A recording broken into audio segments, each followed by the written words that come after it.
नगर निगम के मामले में हमारी प्रक्रिया बढ़ चुकी है आगे। हम निगम का चुनाव सिंबल पे लड़ेंगे और हमें पूरा विश्वास है कि बहुत अच्छा प्रदर्शन कांग्रेस पार्टी का रहेगा। उत्तराखंड में जब निगम के चुनाव, निकाय के चुनाव पोस्ट बैलेट पेपर से हो सकते हैं, तो यहाँ भी हरियाणा में भी बैलेट पेपर से होने चाहिए। उड़न खटोले और जलेबियों से की बजाय मैं समझता हूँ कि अपने जनता, हरियाणा की जनता के काम पे ध्यान दें। दिल्ली में निश्चित तौर से जो कांग्रेस की जो आशाएं थी उनके अनुरूप नतीजा नहीं आया है। आम आदमी पार्टी के बारे में उस समय धारणा बनी कि भाजपा को मदद पहुंचाने के लिए कैंडिडेट उतारे गए हैं। हरियाणा के बाद दिल्ली में हुए चुनाव में कांग्रेस की हार के बाद अब एक बार फिर से जब हरियाणा में निगम के चुनाव हैं, तो इस बार भी ईवीएम को लेकर विवाद सामने आने शुरू हो गया है। ऐसे में हरियाणा में होने वाले निगम के चुनाव को लेकर कांग्रेस ने साफ कर दिया है कि उनका एक दल चुनाव आयोग को मिलकर इस चुनाव को बैलेट पेपर पर चुनाव करवाने की बात कहेगा। हालांकि इस पर बोलते हुए रोहतक से सांसद दीपेंद्र हुड्डा और अंबाला से सांसद वरुण चौधरी ने साफ कर दिया है कि उत्तराखंड में भी निगम के चुनाव बैलेट पेपर पर हुए हैं, वहां पर भी भाजपा सरकार ही है। ऐसे में हरियाणा में भी बैलेट पेपर पर चुनाव होने चाहिए।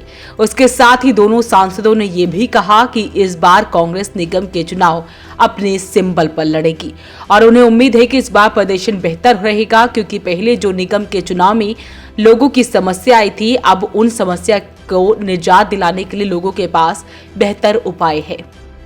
जहाँ तक निगम के चुनाव की बात है, कांग्रेस पार्टी ने फैसला कर लिया है कि जो हमारे कॉरपोरेशन मेयर और पार्षद, हम सिंबल पर लड़ने जा रहे हैं। यह पहले भी कांग्रेस का हमारा निर्णय रहा है। इसके साथ जो नगर परिषद और नगर पालिकाएं हैं, उनको लेकर अलग अलग सभी नेताओं ने अपने विचार दिए हैं, जो हमारे प्रभारी हैं और जो हमारे सेक्रेटरी प्रभारी हैं, और वो लोग उस बात को लेकर जो भी निर्णय करेंगे उसके आधार से हम परिषद और पालिकाओं के मामले में आगे बढ़ेंगे। नगर निगम के मामले में हमारी प्रक्रिया बढ़ चुकी है आगे।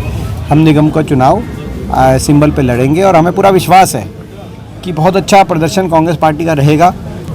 ये जब हमारी बैठक हुई थी तो ये प्रस्ताव हमने रखा था और ये हमारा प्रस्ताव भी पारित किया था हमने दिल्ली में कि उत्तराखंड में जब निगम के चुनाव, निकाय के चुनाव पोस्ट बैलेट पेपर से हो सकते हैं, तो यहाँ भी हरियाणा में भी बैलेट पेपर से होने चाहिए और मशीन से नहीं होने चाहिए। क्योंकि ईवीएम की जो मशीन है, ईवीएम की मशीन पे सभी का विश्वास नहीं बन पा रहा है। देश में स्थिति ऐसी बनी है कि ईवीएम की मशीन पे सबका विश्वास नहीं बन पा रहा है। इसीलिए ये जो चुनाव हैं, उत्तराखंड के चुनाव भी अभी हुए, हमारी भाजपा की सरकार है, वहाँ ये चुनाव बैलेट पेपर से हुआ। हरियाणा में भी निकाय चुनाव बैलेट पेपर से कराए। हरियाणा के चुनाव अधिकारी, उनके पास हमारा एक कांग्रेस का भी डेलीगेशन भी जाएगा, मिलेगा।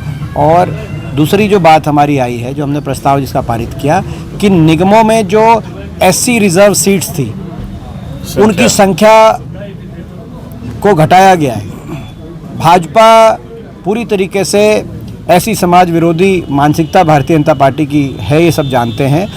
रोहतक से सांसद दीपेंद्र हुड्डा ने दिल्ली में हुई हार को लेकर कहा कि इस हार को लेकर मंथन करना चाहिए।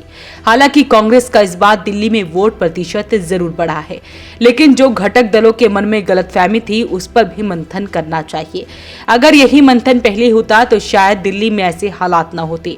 हालांकि दीपेंद्र हुड्डा ने हरियाणा में होने वाले निगम चुनाव को लेकर साफ कर दिया कि इस बार जनता का मूड बदला हुआ है, क्योंकि पहले निगम के चुनाव में लोगों को काफी परेशानी हुई थी। कांग्रेस सिंबल पर चुनाव लड़ रही है और बहुत जल्द अपने उम्मीदवारों के नाम भी घोषित कर देगी। विद साहब कह रहे हैं कि वो हेलीकॉप्टर से नहीं उतर रहे, दूसरी तरफ आप लोग कह रहे हैं कि वो जलेबियाँ खिला रहे हैं, कहीं भाजपा जीत रही है वहाँ। तो वो जलेबियों से और हेलीकॉप्टर से, उड़न खटोले और जलेबियों से की बजाय मैं समझता हूँ कि अपने जनता, हरियाणा की जनता के काम पे ध्यान दे मुख्यमंत्री जी। दिल्ली में निश्चित तौर से जो कांग्रेस की जो आशाएं थी उनके अनुरूप नतीजा नहीं आया है।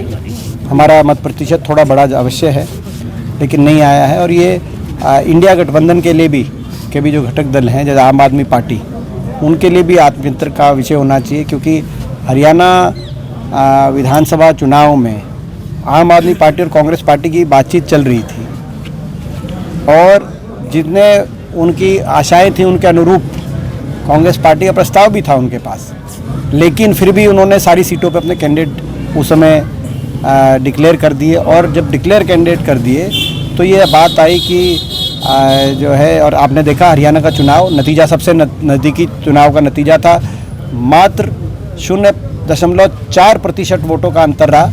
कांग्रेस की 39.5% वोट आई हरियाणा में और बीजेपी की 39.9% वोट आई, यानी कि आधे % से भी कम का वोटों का फासला, जो कि देश में सबसे नज़दीकी चुनाव आज तक का विधानसभा का हरियाणा में देखने को मिला। तो ऐसा आम आदमी पार्टी के बारे में उस समय धारणा बनी कि भाजपा को मदद पहुंचाने के लिए कैंडिडेट उतारे गए हैं। तो ये मैं समझता हूँ उनके लिए भी आत्ममंथन का एक विषय होना चाहिए कि इंडिया गठबंधन के जो घटक दल हैं वो कहीं ना कहीं जो है इस बात से मुझे लगता है उनके लिए भी आत्मचिंतन हो। हालांकि आज जहां एक तरफ जिला स्तर पर बैठक हुई थी तो दूसरी तरफ दिल्ली में भी एक बैठक इसी को लेकर की जा रही है।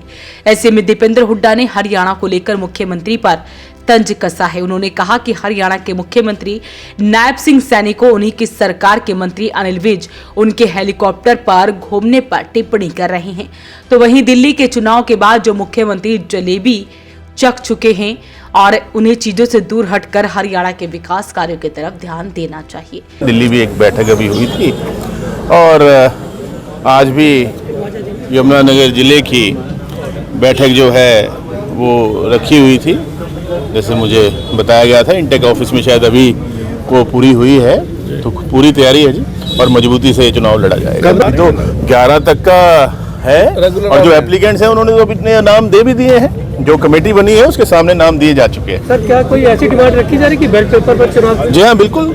ये तो जब बात आई थी कि जब उत्तरांचल में बैलेट पेपर पर चुनाव हो सकता है तो यहाँ क्यों नहीं हो सकता लोकल बॉडीज का, तो ये मांग उठाई जा रही है हमारे द्वारा। सर, दिल्ली में ऐसा क्या हुआ कि दिल्ली में फिर 0 पे कांग्रेस रहेगी? हाँ, दुख की बात है कि थोड़ा सा हमारा वोट परसेंटेज तो बढ़ा है, लेकिन जो जनता जनार्दन का जो मन है हम उसके साथ हैं।